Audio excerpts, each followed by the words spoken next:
You know, everyone's watched the movie Jimmy Hoffa, whether it's the first one played back in the day. Sly played a movie called Fist. I don't know if you remember when he played the movie Fist. Oh, yeah. And then obviously Jack Nicholson did what he did when he played Great performance. Great performance. So what really happened with Jimmy Hoffa? There's a lot of conspiracy. Knowing what you know, what happened with him? I get asked this question. It's the number one or two question I get asked all the time, no matter where I am. I could be in the Far East and they're asking me that question about Hoffa. That's how popular it is. But, you know, look, he did get on the wrong side of people. When he came out of prison, he was told to lay low and just stay back. And he refused to do that, didn't want to give up his position. There's no question he was taken out by my former associates. Now, the question is always, where is he buried? That's what everybody wants to know. I can tell you this, he's not in the Meadowlands, that's for sure. New Jersey, the stadium, he's not there.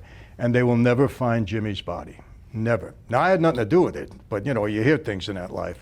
But I will tell you this, if you remember maybe a year and a half ago, 2 years ago, a guy in prison writes a book and says he knows for sure where Hoffa is buried. And he leads the FBI to the place, allegedly. They dig it up. Now, I had answered this question 1,000 times over the years, so all of a sudden I'm getting tweets and I'm getting emails and texts. Michael, maybe you were wrong, you know, they're digging it up. This guy says, you know, he's gonna identify. I said, well, let's wait and see.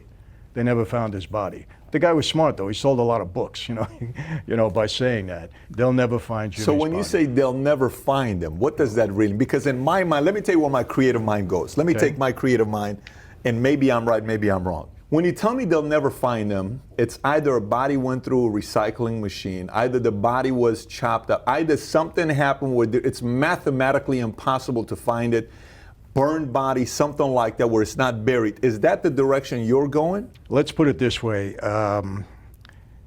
If you wanted to find his body or try to find his body, you'd have to look in a very wet place.